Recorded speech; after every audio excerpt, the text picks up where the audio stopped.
Hello everybody, my name is Bricky, and after some suggestions and a bit of time, I've decided to create a comprehensive guide on playing my favorite killer in Dead by Daylight, the Doctor, covering all the values, add-ons, playstyles, perk builds, and so on to make you understand and play the Doctor to the best of your abilities. This is going to be easily the most in-depth guide that I have made on any character in I think any game ever, and more importantly is a much larger extended version of the prior Casefile series. If you want to check those out, those are smaller, more condensed sections, but overall, I wanted to make a guide for my favorite killer and really teach how to play him effectively. So that being said, let's first talk about why you'd want to play the Doctor. The first thing is with blood points. We all know the blood point grind is very heavy in Dead by Daylight, and the Doctor generates blood points at an absolute ridiculous level. No killer in the game can come even close to the amount of blood points the Doctor can receive,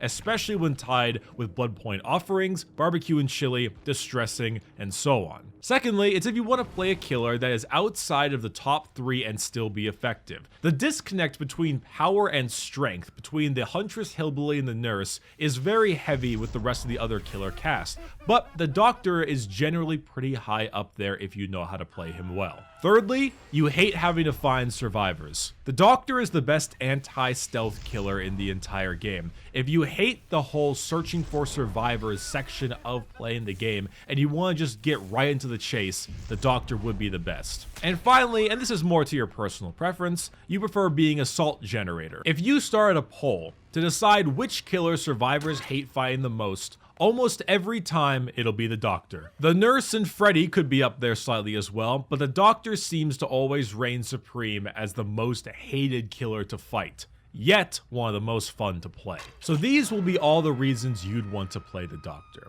And let's go ahead and start off by discussing the base stats of the Doctor, or if you care about his real name, Herman Carter. A very strong man that has no business being as strong as he is. So for his stats, he has 115% speed, along with the Trapper, Wraith, Billy, Tier 2 and 3 Myers, Leatherface, Freddy, and Pig. He also has the standard terror radius at 32 meters at default. Combined with that, everything else on the Doctor is standard, including his lunge, braking and vaulting speed, and so on. The Doctor's special ability is called Carter's Spark. This gives you 2 separate forms that you could switch on the fly. In a punishment mode, you are a normal killer. Speed, heartbeat, attacks, all normal.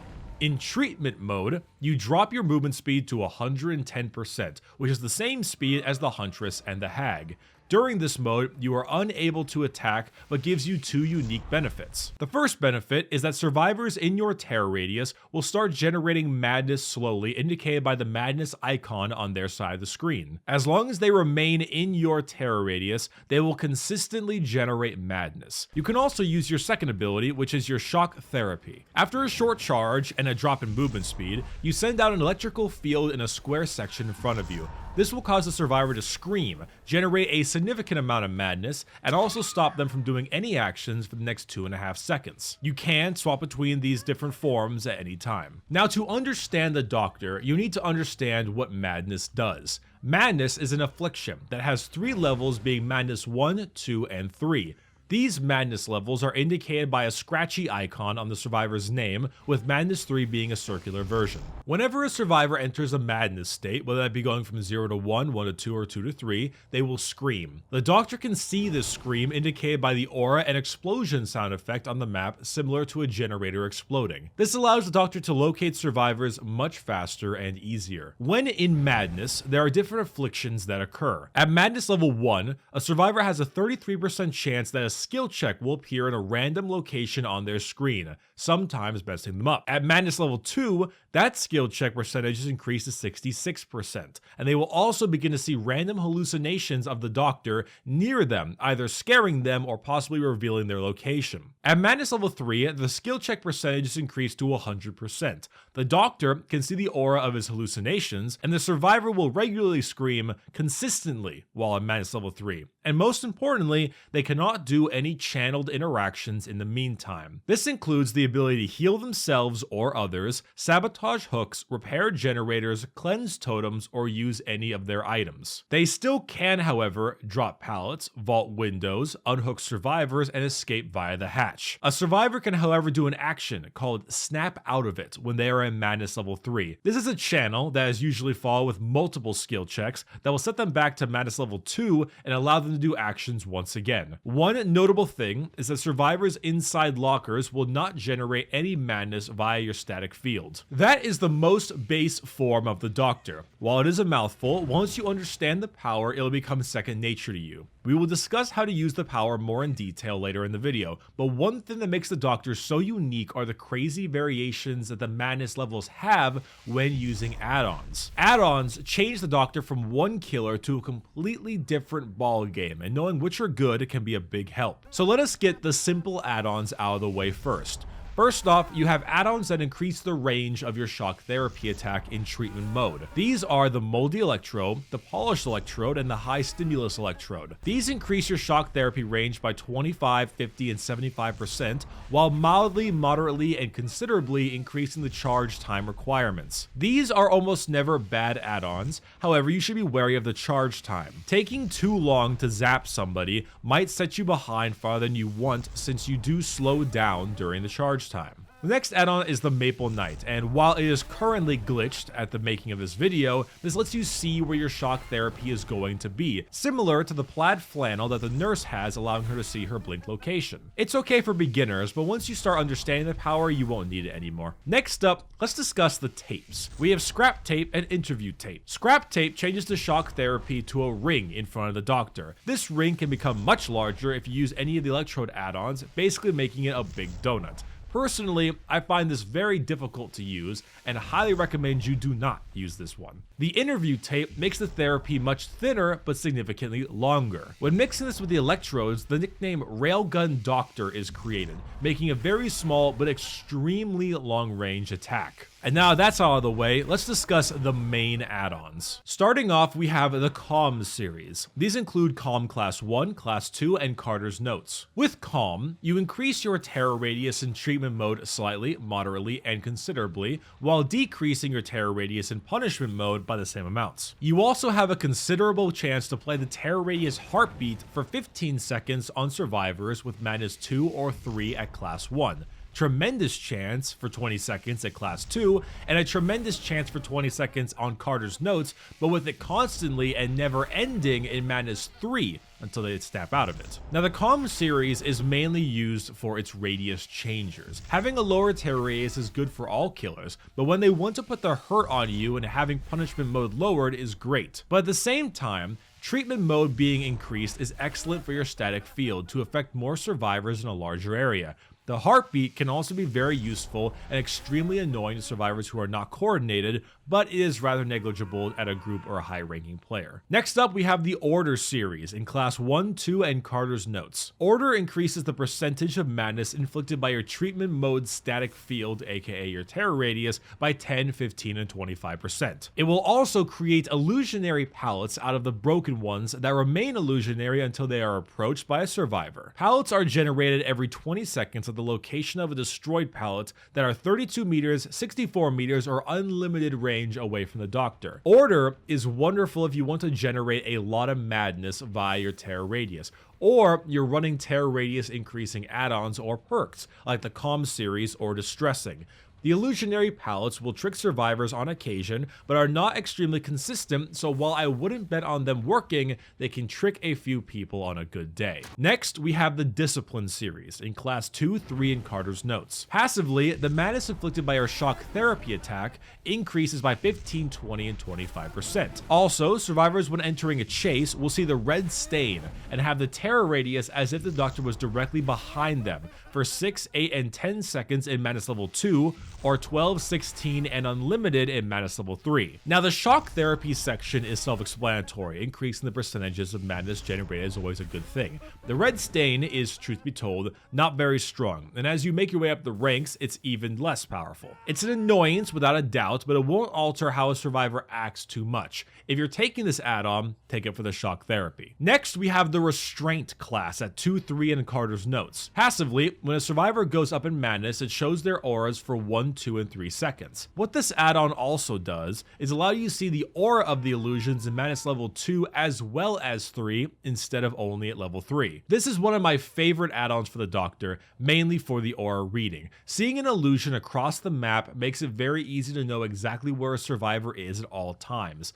This might be one of the best anti-stealth tools in the game, and if you simply want to know where the survivors are at all times, just take Restraint. Finally, we have only 2 more. Obedience and the Iridescent King. Obedience is only available in the purple rarity as Carter's notes, and increases the time it takes to snap out of it by 2 seconds, as well as exhausting survivors in madness level 3. Now the 2 seconds is very minimal, and not extremely game changing, but the exhaustion can be incredibly clutch. So long as they are madness level 3, that means no sprint burst, no dead hard, no life, lith, whatever, and no adrenaline. Most of the clutch getaway tools are removed when they are madness 3 and can save your skin on occasion. Finally, the Iridescent King. The red tier add-on creates a separate affliction of 5 separate choices every single time a survivor is hit with your shock therapy attack. These afflictions all stack and are broken pallets becoming illusionary pallets, tremendously increasing Doctor illusion durations, a constant distant heartbeat, the red stain for 10 seconds in madness 2 and forever in madness 3, and exhaustion in madness 3. The King is like every red add-on, crazy powerful. Luckily though, it's not as broken or a guaranteed win as something like the Iridescent Head might be, but it is still very strong. Those are the Doctor's add-ons. There is a lot to say with them, but now that you have a solid understanding of them, you can begin to learn how to play the Doctor. So playing the Doctor is a combination of micromanagement and timing. As a Doctor player, finding survivors is almost never a problem, as the first thing you should be doing in every game is switching to treatment mode and walk to where survivors might be. Soon, multiple will start screaming, indicating madness level 1, and you may begin chasing them. Your goal is to get survivors into madness level 2 and 3 as often as you can, forcing them to either suffer from the afflictions your add-ons give, or stopping them from doing objectives and forcing them to snap out of it. When you begin chasing a survivor, your first goal is to hit them with multiple shock therapy stacks. You do this in order to up your madness level and hopefully get them to madness level 3. So even if they escape you, the afflictions they still have to deal with remain on them. Now, the one thing that separates the Doctor from 80% of the killer cast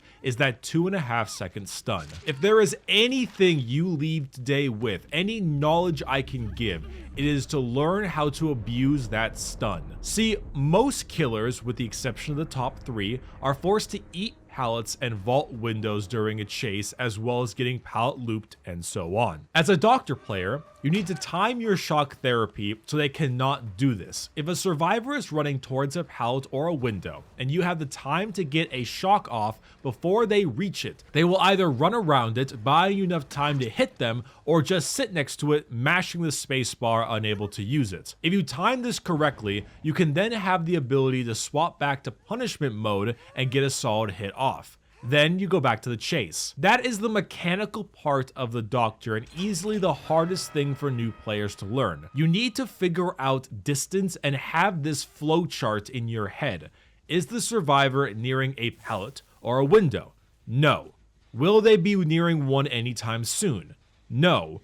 Then just swap the punishment, get your free hit. Now, if they will be nearing one soon, are they close enough to shock? Swap the punishment mode and hit them before the stun wears off. If the answer is no, just keep zapping them. If it is, do that. You have to figure out whether or not you are close enough to land a shock, swap over to punishment mode, and hit them before the stun wears off or before they reach another pallet. Now, this isn't me saying you have to give them madness 3 immediately every time. If you're in the open and you can hit them, absolutely do that. Almost always prioritize a hit over reaching a madness level every time. Madness is important, but hooking a survivor is almost always more important. If you hook a survivor or lose one in the chase, swap back to treatment mode and try to raise madness up again so you can locate another survivor. You rinse and repeat this all game. Mechanically, you're going to need to spend a lot of time understanding when and when you can't get a shock therapy into a hit before they hit any kind of pallet or window. That is the mechanical section of the killer. That is the harder part of the doctor, is understanding that flowchart and mechanically timing it well. This comes with the muscle memory and experience. Similar to the nurse, you just gotta play him in order to understand it. Now, what should you do if you're being hook bombed? If you hook someone and a bunch of survivors are running their way up? Well, there is enough time in between shocks that if you constantly shock somebody trying to unhook, they will never be able to get the unhook off. If you are completely surrounded by survivors, just keep shocking all of them. See if you can get to madness level 3 as fast as possible. So even if they unhook someone and you need to start chasing, your afflictions are all present and they will all probably need to snap out of it in order to continue with objectives. It's just about wasting time. That is more or less the mechanical section of the doctor. He brings a lot of flair in the chase as opposed to other killers since he is great at constantly zapping people and putting a halt to pallets and windows. The doctor's mechanics are a weird combination of easy and difficult. Just walking into an area and having them all start screaming madness makes it so easy to locate survivors, but being able to time and understand that flowchart can be pretty hard for someone who doesn't understand it yet. So now that the entire mechanical section is out of the way, let's discuss perk builds. Now the doctor's teachables are Monitor and Abuse, Overcharge, and Overwhelming Presence. Monitor and Abuse makes it so you have a 6 to 8 meter smaller terror radius out of a chase and 6 to 8 larger in a chase, as well as increasing your field of view from slightly to considerably while out of a chase. This is great on certain killers, especially like Michael Myers, but it is rather bad on the doctor since you like a large terror radius. Overwhelming Presence makes it so survivors using items in your terror radius have their consumption rate increased by 80 to 100%. A very solid perk, and even better if you have a larger terror radius in general, but its main use is getting rid of flashlights, which makes it an alright. Franklin's Demise probably does what it does a little bit better. Finally, Overcharge makes so the next time you click a generator, the next survivor interacting with it will be faced with a moderately, considerably, or tremendously difficult skill check. Failing it will cause an extra 3 to 5% generator regression. This is wonderful for slowing down the game, and paired with the doctor's madness levels, it can make skill checks insanely difficult to hit. Just make sure you have the right build for it, because if you don't and they succeed, you're technically helping them. But now for the actual doctor perks. As a doctor player, you have a lot of options. Add-ons are actually the biggest game changers for you, so taking a bunch of different perks can really mix things up.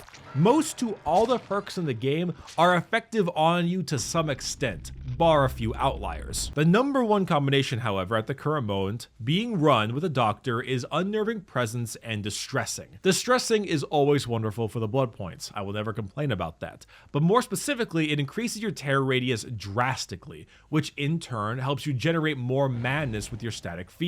This, paired with Unnerving Presence, will create extremely difficult skill checks for survivors, while not only causing more skill checks to appear, but also decreasing their size, and, thanks to madness, occasionally forcing them to appear on a weird side of the screen. This will help slow generator progress, and also make it much easier to locate survivors when they explode a generator. These two perks are probably the best possible perks you can run on the doctor at the current moment, and also pair with so many others. To put it in perspective on how ridiculous this is the doctor with Distressing and the Calm series add-on at the highest rank. As you can see here, the survivors in this video are actually in my static field, and they are generating madness at that location. That is how big your terror radius can become in treatment mode with just that add-on and Distressing. And do not forget, that is simply the radius. That is just as far from everywhere behind me and to my left and to my right. Combine that with the fact that Unnerving Presence would affect every survivor in that area, and if you run Overwhelming Presence, every survivor in that area will have their item consumption rate significantly increased. You can end up becoming an extremely powerful killer. Run these things on something like Shelter Woods or the Gideon Meat Plant, and it will become extremely difficult to play against you. However, this is of course one version of the Doctor build. There are still plenty of other good choices. Overcharge is solved on the Doctor, specifically when ran with Unnerving Presence, making skill checks pretty much impossible. Barbecue and Chili, while you don't need the survivor tracking, is still good for the extra reassurance, as well as the blood points. Hex Ruin is wonderful as well, we all know that. Huntress's Lullaby is good as well, thanks to the regression caused by missing skill checks. And even though with the Doctor's ability to stun a survivor so you have to deal with less pallets, Enduring and Brutal Strength are still always viable options. The Doctor has a lot of excellent perk choices at his disposal, and what is fun is that thanks to the power of add-ons, you can run whatever perks you like and still be effective. Devour Hope, make your choice, Dying Light, Knockout, Agitation, Blood Warden, Nurse's Calling, Deer Stalker. Sure, not all of these are needed, but you can run them all and do very well with them. If I had to choose the best perks that are Doctor specific, I'd say Unnerving Presence. Unnerving Presence is just the perfect perk for the Doctor. It can occasionally bite you in the ass at higher ranks, but the ability to slow the game down, show survivor locations, and even counter Decisive Strike to an extent is just the perfect perk. This, in tandem with Distressing and the right add-ons, can create insane builds that have a ton of pliability and power in them. For instance, like I mentioned before, if you were running Distressing and the Carter's Notes variation of Calm, your terror radius would be insanely large. Combine that with the Order series, increasing the percentage of static field madness and the Unnerving Presence perk, and you will be a worldwide threat to the entire survivor group. And before I wrap up the Doctor, let's just show his Mori, because you know why not.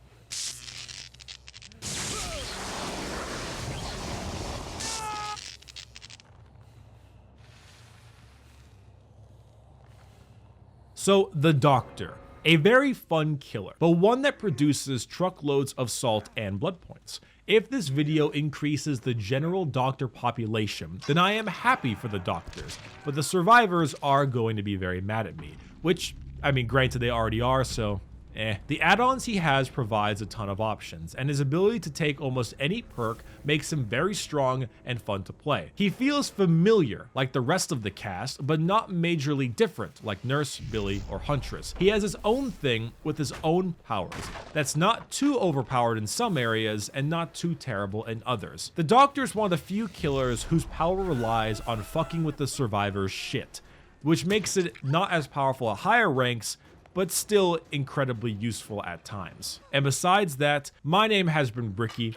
The Doctor is an excellent killer, has a small learning curve, and I love him so much. It's incredibly fun, and I probably won't be doing such an in-depth guide on any of the other killers unless something else piques my interest a ton, but I really did enjoy this video. And if you're interested in any other kind of mini guides on them, you can check the Casefile series that I mentioned earlier. You can also find me on Twitch or Twitter by the same name, Bricky, and we can have some good old fun shenanigans. Thank you for watching, and have a good one. Bye-bye.